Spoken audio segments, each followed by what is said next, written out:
resmi. Ini kayaknya udah dibahas juga sih sama Pak Guru sama Benix tuh. Yang ada dalam tanggung jawab saya hanya Guru Gembul Channel dan Gembulikum. Assalamualaikum Baraya, selamat datang kembali di Gembulikum. Trump patok tarif imbalan impor 19% untuk Indonesia. Tapi kita lihat dulu statement dari Donald Trump-nya ya. Saya yang ini ngambil dari CNBC. So we made a deal with Indonesia. I spoke to their really great president, very popular, very strong, smart. And we made the deal. We have full access to Indonesia, everything. As you know, Indonesia is very strong on copper. But we have full access to everything. We will pay no tariffs. So they are giving us access into Indonesia, which we never had. That's probably the biggest part of the deal. And the other part is they are going to pay 19% and we are going to pay nothing. I think it's a good deal for both parties, but we will have full access into Indonesia. And we have a couple of those deals that are going to be announced. Now, Indonesia has some great product, and they also have some very valuable earths and various other materials. One of the things, as you know, they're known for is very high quality copper, which we'll be using. Statement resmi dari Prabowo-nya. Saya bicara dengan Presiden Donald Trump. Ya, alhamdulillah juga penuh dengan Allah. Akhirnya ada kesepakatan. Istilahnya kita memahami kepentingan-kepentingan mereka. Mereka memahami kepentingan kita dan kita sepakati sekarang kalau nggak salah ya tarifnya dari 32 diturunkan jadi 19. Ya, saya tetap nego. Saya katakan beliau ini seorang negosiator yang cukup keras juga gitu.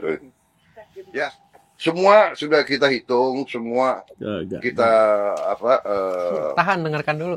berunding ya. Kita juga memikirkan yang penting bagi saya adalah rakyat saya. Yang penting saya harus lindungi pekerja-pekerja kita. Walaupun kita juga punya sikap ya. Ini tawaran kita nggak mampu memberi lebih. Tapi yang penting bagi saya pekerja-pekerja kita aman dan saya sangat optimis ekonomi kita dalam kondisi yang kuat, kondisinya bagus, ya kan. Jadi apapun terjadi kita akan kuat. Nih, ini saya simpulkan dulu Pak Guru dari pertemuannya ya. Hasil dari mereka tuh saya udah ada kesimpulannya adalah hasil kesepakatan Indonesia dengan Trump. Trump menyatakan bahwa kesepakatan ini membuka seluruh pasar Indonesia untuk Amerika. Kewajiban yang harus Indonesia lakukan ya. Indonesia beli produk energi Amerika Serikat sebesar 15 miliar US dollar. 1. Indonesia impor produk pertanian Amerika sebesar 4,5 miliar dolar. Yeah. Indonesia diwajibkan membeli 50 pesawat Boeing. Akses penuh ke pasar Indonesia. Barang Amerika Serikat bebas tarif. Indonesia 19%. Aturan khusus untuk transshipment. Transshipment itu adalah pengalihan barang melalui negara ketiga sebelum sampai ke tujuan akhir. Dan negara yang tarifnya tinggi itu tarifnya dibebankan pada Indonesia. Nah itu Pak Guru, apakah itu win-win solution? Tidak, itu win America solution. Ya itu Pak Prabowo juga tadi tidak banyak berkomentar, hanya berbicara tentang hal-hal yang lebih normatif bahwa ya saya akan melindungi rakyat saya akan apa. Tapi ya ini sebenarnya sama sekali tidak, ini kita tuh kalah gitu. Kalah ya sudahlah, tapi kekalahan ini juga adalah kekalahan yang harus kita terima. Emang Pak Prabowo juga tidak memiliki pilihan karena kita tuh nggak punya bargaining gitu. Kita tuh negara yang besar tapi seperti ikan kecil yang dikerubuti oleh hiu-hiu. Jadi kita tuh mikirnya satu-satunya cara kita untuk bisa bertahan itu adalah satu-satunya cara agar kita bisa hidup itu adalah gimana caranya agar kita berenang di antara hiu-hiu itu tanpa dimakan. Jadi gimana? Nempel kayak remora. Kayak ikan remora itu kan nempel di hiu-hiunya itu, jadi nggak dimakan. Nah, tapi kita tuh makan serpihan-serpihan sisa-sisa makanan dari si hiu itu. Tahu kan karakteristik dari ikan remora gitu. Nah, jadi Cina sama Amerika Serikat itu lagi perang, lagi gede-gedean pengaruh, lagi gede-gedean kekuatan. Nah, jadi Indonesia tuh, kalau misalkan Indonesia sepenuhnya gabung ke Cina, dihajar sama Amerika Serikat. Kalau Indonesia gabung ke Amerika Serikat, kita dihajar sepenuhnya sama Cina. Jadi kita masuk BRIC, tapi kita bikin kesepakatan dengan Amerika Serikat, di mana akses terhadap produk-produk Amerika Serikat itu bisa bebas di Indonesia. Sebenarnya itu secara ekonomi kita nggak akan terlalu kerasa dengan itu gitu. Soalnya produk Amerika tetap mahal juga, mau di pajaknya 0% juga ya tetap aja gak ada ininya gitu. Dan Indonesia 19%, aduh. Tapi kan pada akhirnya di Indonesia juga diwajibkan untuk membeli Boeing. Indonesia harus gitu ya. Produk pertanian. Iya itu. Ya tapi karena kita tuh nggak punya bargaining. Jadi gini nih, kerja sama yang baik itu kalau dua-duanya tuh memiliki kepentingan yang saling ketergantungan. Jadi misalkan saya tukang dagang di sebuah restoran. Saya tuh nggak bisa digantikan di restoran itu karena yang pegang rasa tuh saya. Tapi karena saya tuh gak jago bisnis, saya nggak bisa buka restoran sendiri. Saya terpaksa harus ngikut ke seorang bos yang sudah punya tempat itu, gitu kan? Nah, di situ tuh win-win solution. Karena si bos nggak mau kehilangan si kokinya, si koki juga nggak bisa bertahan hidup tanpa si bos itu. Jadi mereka tuh sama-sama bergaining. Jadi ya sudah, saya minta gajinya yang gede pak. Oke lah, nggak ada lagi. Nah itu kan ada daya tawar. Ada daya tawar. Di Indonesia daya tawarnya apa coba? Apa daya tawar Indonesia kepada Amerika misalkan? Apa ya? Nikel. Rakyat yang banyak bisa diperluar, malah jadi pasar ya rakyat yang banyak. Enggak, rakyat yang banyak juga jelek. Rakyat yang banyak di Indonesia itu kalau misalkan dijadikan tenaga kerja, misalkan tenaga kerja kita tuh salah satu yang paling malas di Asia. Tenaga kerja kita termasuk yang paling malas? Iya, saya mohon maaf, tapi memang itu produktivitas kerja kita tuh salah satu yang paling rendah. Misalkan kalau dibandingkan dengan Vietnam, dengan Thailand, dengan Malaysia gitu. Karena kita tuh liburnya banyak, seperti yang sering saya bilang, liburnya banyak, minta gajinya banyak juga. Tapi kan karena gajinya kecil, jadi minta banyak. Iya, gajinya kecil. Kenapa gajinya kecil? Ya karena kata Pak Guru mah sistem-sistem kayak misalkan tidak terstruktur, kayak misalkan buka usaha di jalan bebas pajak, jadi biaya produksinya kecil, jadi kebutuhan keluar uangnya juga sedikit. Ya, diantaranya itu. Tapi intinya adalah kita tuh sebenarnya bahkan untuk tenaga kerja yang besar juga kita gak punya daya tawar. Kita penduduk yang banyak tuh daya tawarnya hanya sebagai konsumen. Tapi konsumen juga daya belinya kan kecil. Jadi gak cocok buat pasar Amerika Serikat yang barangnya mahal-mahal. Ya daya beli kecil, harganya mahal. Ini ya, iPhone kalau gitu kan. murah seharga. Amerika Serikat itu kan untung besar dari yang kayak gini. Tapi kalau misalkan mundur ke belakang, ini tuh sistem yang membuat Amerika, Rusia yang jadi negara-negara besar tuh apa sih? Tiba-tiba mereka tuh kayak besar sendiri gitu. Amerika, Rusia, Cina. Enggak, mereka tuh enggak besar sendiri. Mereka tuh berjuang dari awal. Nah, Amerika juga pernah bobolokot, pernah rusak gitu, kayak perang sipil gitu kan. Amerika juga pernah ngalamin hal yang seperti itu. Kemudian Great Depression, apa segala rupa Amerika Serikat tuh mengalami itu semua. Tapi mereka tuh ngerintis sedikit demi sedikit, maju ke atas. Nah, puncaknya misalkan kalau momentum di Amerika Serikat itu, puncaknya pas beres Perang Dunia. Jadi pas Perang Dunia kedua tuh, Amerika Serikat itu adalah negara yang paling licik tapi juga pinter. Nyambil licik tapi pinter. Jadi misalkan gininya, ini sejarah lucunya weh. Perang itu terjadi di dua tempat, Eropa dan Asia. Asia antara Jepang dengan negara-negara di sekelilingnya, Jepang pengen menguasai, dan di Eropa ada Jerman yang pengen menguasai seluruh Eropa. Italia mah anak bawang weh. Jadi pengen menguasai seluruh Eropa gitu kan. Nah, jadi si Amerika Serikat mah tidak tersentuh perang itu, sama sekali tidak tersentuh. Ada semuanya di Eropa. Ya, di Eropa dan di Asia. Nah, Amerika Serikat mulai tersinggung itu adalah ketika Pearl Harbor diserang sama Jepang. Nah, Amerika Serikat nyatain perang terhadap Jerman. Nah, nggak ke Jepang langsung. Nah, ya itu. Ya memang ke Jepang, tapi ke Jerman juga. Nah, kenapa harus seperti itu? Amerika Serikat, dan itu keterlibatan Amerika Serikat di Perang Dunia itu juga mereka tuh sampai harus bikin skenario kapal penumpang mereka dibom sama diri mereka sendiri. Banyak ratusan orang meninggal, tapi disalahinnya Jerman. Itu konspirasi berarti ya, Iya, konspirasi. konspirasi. Nah, kapal pesawat. Kapal. Kapal. Nah, tujuannya apa? Tujuannya adalah kan Jerman udah boborot, udah berdarah-darah. Eropa tuh udah gak punya peluang gitunya. Yang menang pun udah nggak akan ini gitunya. Nah, Jepang juga gitu. Ya dia dominan, tapi kan ngelawan Cina, ngelawan Vietnam, ngelawan di Nusantara gitu. Wah, ribut, sumber dayanya tuh habis. Nah, paruh kedua perang dunia, Amerika Serikat baru datang. Itu yang lemes-lemes digebukin semua, dan Amerika Serikat jadi pemenang perang. Sampai dia ngeluarin Joker yang bom atom itu.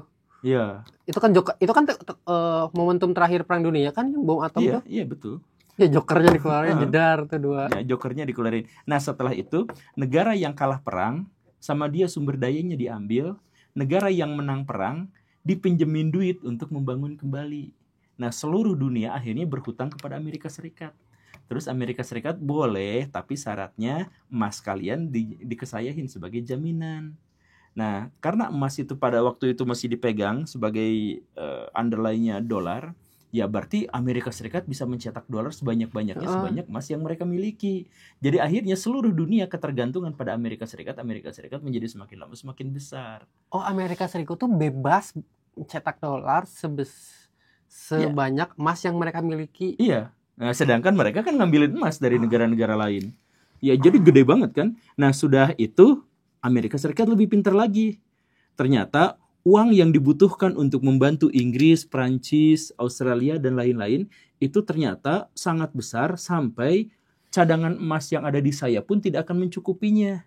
Jadi mulai dari sekarang emas tidak lagi dijadikan patokan untuk jadi underlying-nya dolar. Jadi dolar bebas mau dicetak segamanapun tanpa harus ada ketersediaan emas.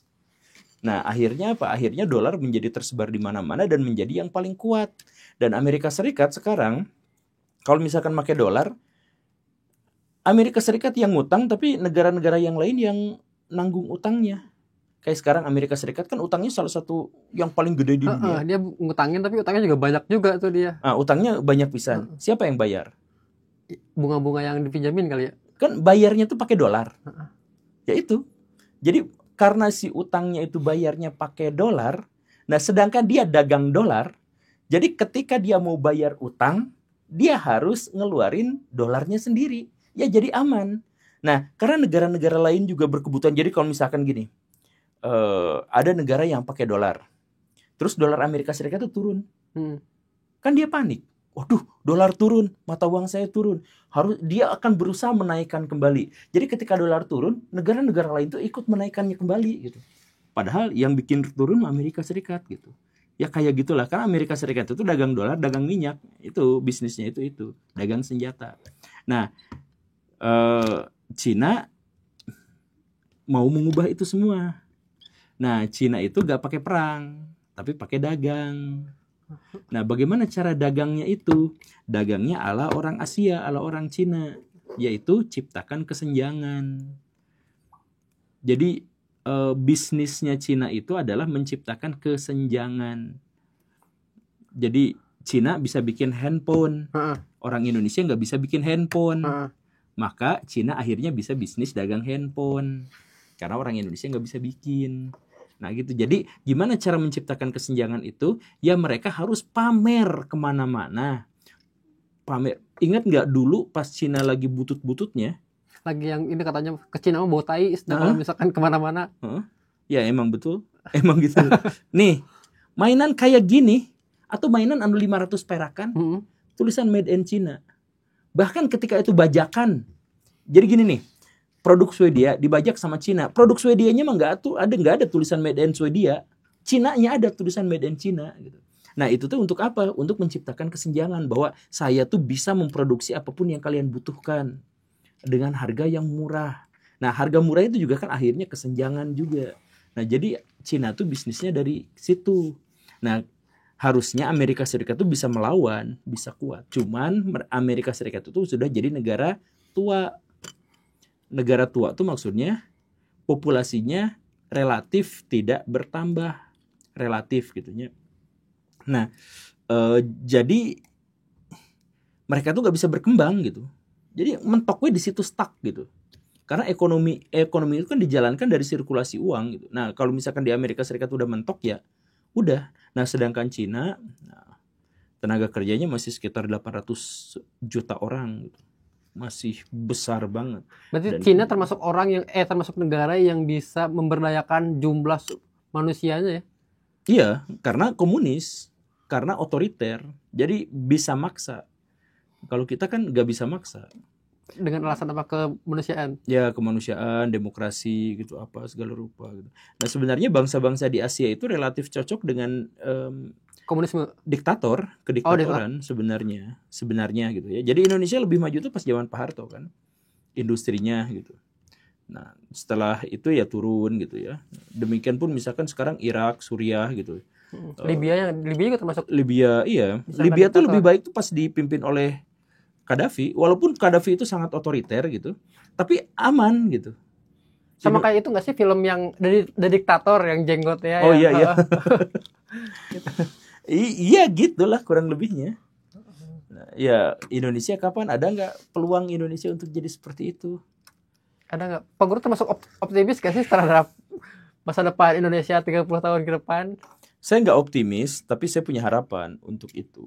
Dan saya juga ngelihat memang di luar kritikan saya pada pemerintah, saya juga melihat memang kinerja pemerintah sekarang mulai nampak kelihatan sedikit.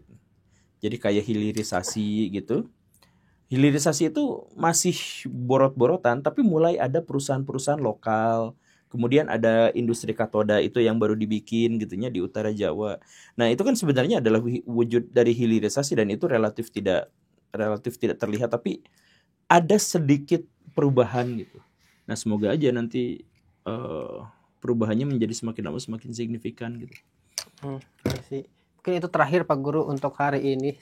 Tapi saya mau ini kita diskusi. Saya tuh pengen banget, saya suka banget dengan channel Invoice Indonesia, Kamar Invoice Film. Indonesia. Oh iya. Yang gitu-gitu.